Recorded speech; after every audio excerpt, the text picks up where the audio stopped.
It's the most wonderful time of the year. What's up, weirdos? Welcome back to my channel. My name's Felicia, and today I'm going to do basically a first reaction slash first impressions of the new Netflix series, The Chilling Adventures of Sabrina.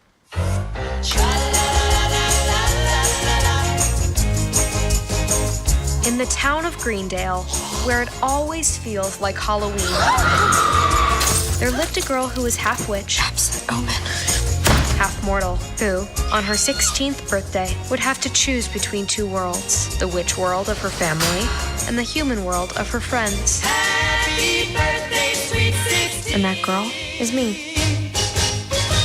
So if you've been following my channel, you know I've already done a trailer reaction and I've already done a main title sequence reaction, and so I've been really ready for this show to come out for a while, and it dropped on 10/26 and I haven't been able to watch it until today.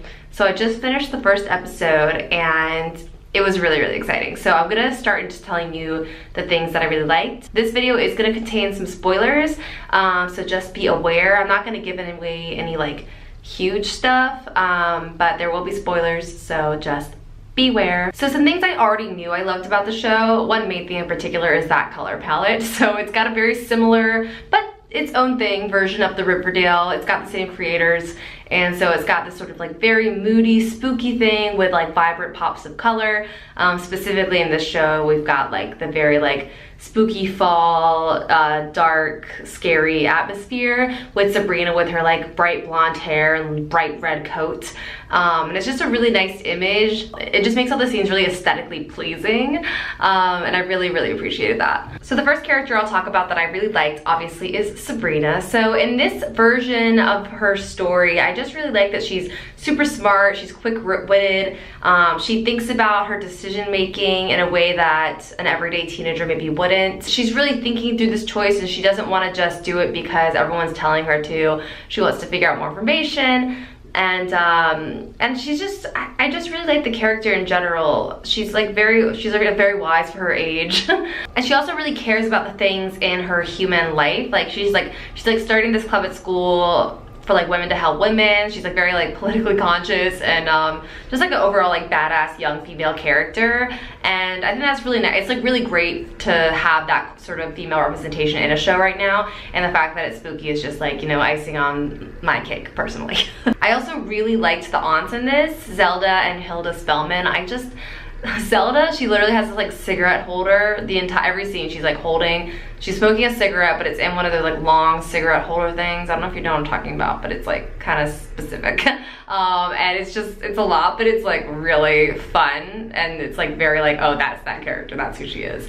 And Hilda's like very sweet and funny, and they're a really good duo. The second thing I loved is like, obviously I knew I was gonna love how dark and spooky it is, and it's definitely not like, it's not like a horror show or anything. It's not horror based necessarily. They use a lot of like dark arts, magic, and like devil stuff, and they use a lot of these like really dark themes that make the witchcraft just way more interesting and have a lot more weight than it did, you know, in because you know, Sabrina the Teenage Witch is it's like a sitcom, right? So all the magic is used for laughs and like hijinks.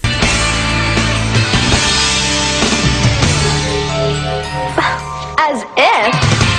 And not necessarily that it's like this really big weighty thing. And in this show, it's something that feels scary, like the power and the magic and like the choice of like being a witch is like a dangerous one and a scary one. I'm willing to forsake the path of light and follow the path of night. It's very it's very I can't do this. You must. So a couple of characters that I'm not super clear on yet, and like not like a lot of this I'm sure will be explained to me further in the show, but so the character of Ambrose, so I really like him. I just like don't know what he's there for. So he's like living in the house with the Spellmans, and he says like he's been like imprisonment there for 75 years, and I was just like, I guess that character like isn't known to me in this world, so I'm just like, I'm not super clear on like why he's with the Spellmans in particular, and why he has the job he does. I don't know, I'm just sort of like, what's going on? But I'm sure that will also be explained to me. And then the other character is like the crazy teacher lady. She's just like a little too crazy right now. I'm just like, I kind of like, I understand why. But right now it sort of feels like she's like playing the character of crazy lady, and not necessarily like a fully fleshed out, well-rounded character. So I'm curious to like how that will play out throughout the episodes. But right now I was a little like, I'm not sure like if I'm totally on board with this character. So my favorite scenes so far, so these are obviously still spoilers, just keep saying the word spoilers. So the first one is when Sabrina is like in the bathtub and she like goes into this like either sleep or trance or something, and she wakes up in the woods and her parents are there, and she gets out of the bathtub in the woods and she's naked and she's walking towards her parents. And then her parents like put down these 2 babies, and then she like lifts the bottom of the baby blankets, and one of the babies has like normal feet and one of them just doesn't, and it is very weird. And I was like, ooh, I don't know what this is about, but it's making me be very interested in this show. It was like a pretty scary moment, honestly. And then the second moment that I really liked, and this was probably the closest to like horror that this show got so far, and that's when, so basically Sabrina takes a bite out of an apple in this very old tree to try to get some answers, and when she does, she sort of goes into this trance and she's surrounded by all these hanging witches that may or may not be her ancestors, unclear. And then basically the devil goat shebang comes out of the tree and looks really, really cool, and it's all like red and scary. And then she's like, oh nope, and just spits out the apple and like comes back to reality.